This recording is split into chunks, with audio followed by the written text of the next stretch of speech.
ہیں کہ ہم ان کو اس لیے پوچھتے ہیں کہ وہ ہم کو اللہ کا مقرب بنا دے۔ تو جن باتوں میں یہ اختلاف کرتے ہیں اللہ ان میں ان کا فیصلہ کر دے گا۔ بے شک اللہ اس شخص کو جو جھوٹا ناشکرا ہے ہدایت نہیں دیتا۔ اگر اللہ کسی کو اپنا بیٹا بنانا چاہتا تو اپنی مخلوق میں سے جس کو چاہتا منتخب کر لیتا۔ وہ پاک ہے، وہی ہے اللہ جو اکیلا ہے، بڑا زبردست ہے۔ اسی نے آسمانوں اور زمین کو تدبیر کے ساتھ پیدا کیا ہے، اور وہی رات کو دن پر لپیٹتا اور دن کو رات پر لپیٹتا ہے، اور اسی نے سورج اور چاند کو کام میں لگا رکھا ہے، سب ایک وقت مقرر تک چلتے رہیں گے۔ دیکھو وہی غالب ہے، بخشنے والا ہے۔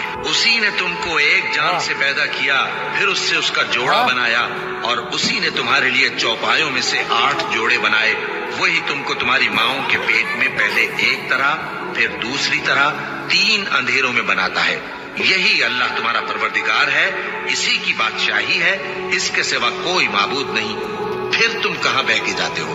اگر ناشکری کرو گے تو اللہ تم سے بے نیاز ہے، اور وہ اپنے بندوں سے ناشکری پسند نہیں کرتا، اور اگر شکر کرو گے تو وہ اس کو تمہارے لیے پسند کرتا ہے، اور کوئی بوجھ اٹھانے والا دوسرے کا بوجھ نہیں اٹھائے گا۔ پھر تم کو اپنے پروردگار کی طرف لوٹنا ہے، پھر جو کچھ تم کرتے رہے وہ تم کو بتا دے گا۔ وہ تو دلوں کی پوشیدہ باتوں تک سے آگاہ ہے، اور جب انسان کو تکلیف پہنچتی ہے تو اپنے پروردگار کو پکارتا ہے، اس کی طرف دل سے رجوع کرتا ہے۔ پھر جب وہ اس کو اپنی طرف سے کوئی نعمت دے دیتا ہے تو جس کام کے لیے پہلے اس کو پکارتا تھا اسے بھول جاتا ہے، اور اللہ کا شریک بنانے لگتا ہے تاکہ لوگوں کو اس کے رستے سے گمراہ کرے۔ کہہ دو کہ اے کافر نعمت، اپنی ناشکری کے باوجود تھوڑا سا فائدہ اٹھا لے، پھر تو دوزخیوں میں ہوگا۔ بھلا مشرک اچھا ہے یا وہ جو رات کے مختلف اوقات میں زمین پر پیشانی رکھ کر اور کھڑے ہو کر عبادت کرتا اور آخرت سے ڈرتا اور اپنے پروردگار کی رحمت کی امید رکھتا ہے۔ کہو بھلا جو لوگ علم رکھتے ہیں اور جو علم نہیں رکھتے، کیا دونوں برابر ہو سکتے ہیں؟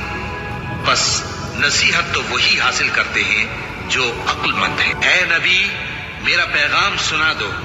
اے میرے بندو جو ایمان لائے ہو، اپنے پروردگار سے ڈرو۔ جن لوگوں نے اس دنیا میں نیکی کی ان کے لیے بھلائی ہے، اور اللہ کی زمین کشادہ ہے۔ جو صبر کرنے والے ہیں ان کو بے حساب ثواب ملے گا۔